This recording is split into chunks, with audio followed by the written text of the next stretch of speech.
6.17 부동산 대책 후폭풍이 이어지고 있습니다. 이번에 규제 지역에서 빠진 우리 지역 김포는 금포가 됐다는 이야기도 나오고 있는데요. 부동산 대책에서 비껴간 김포 지역에서의 풍선 효과가 벌써부터 뚜렷해지고 있습니다. 장재현 리얼투데이 리서치 팀장과 관련된 이야기 나눠보겠습니다. 팀장님 반갑습니다. 이번 부동산 대책에서 규제를 피한 이 김포 지역 벌써부터 들썩이고 있는데 실제로 계약 건수가 늘었습니까?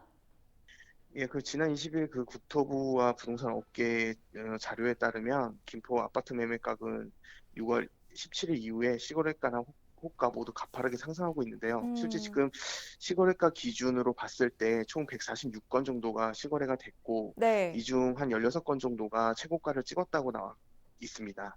이제 그 정도로 지금 김포 시장이 굉장히 지금 좋은 상황이라고 볼 수 있습니다. 또 일부이기는 하지만 김포에서는 이 대책 발표 나자마자 집값이 상승한 곳도 있다고요? 얼마나 올랐습니까? 예, 앞서 말씀드린 것처럼 김포시에서 계속해서 이제 지금 최고가를 찍고 있는데요.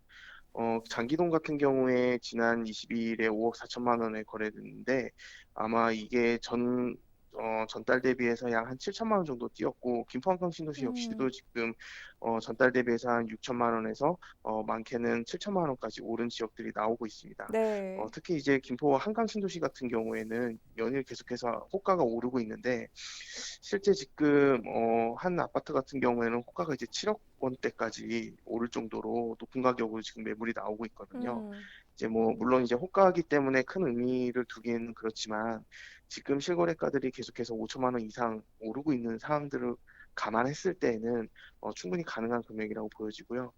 이러다 보니까 아무래도 이제 김포시에 조금 자석 요런이 좀 일고 있는 것 같습니다. 아파트 가격이 단기간 너무 급등하는 게 아닌가 이런 어떤 네. 우려스러운 부분도 나오고 있고요.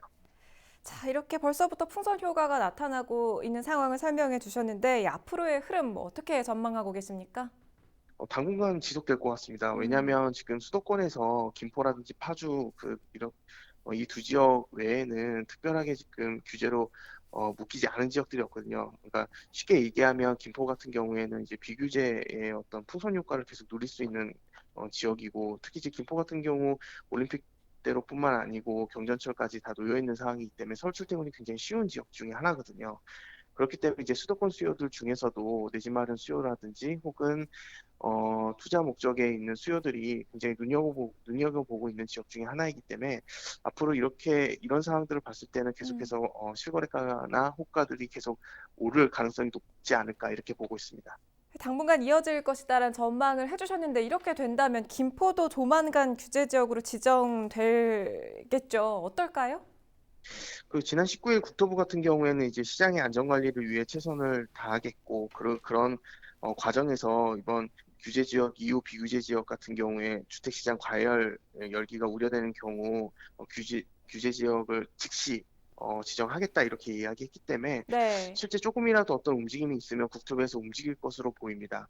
다만 이제 어쨌든 정책이 마련되기까지의 어떤 시간 동안에는 지금 이제 수도권에서 비규제 지역들 같은 경우에는 좀 계속해서 가격이 오르지 않을까 이런 우려스러움이 좀 있습니다. 네.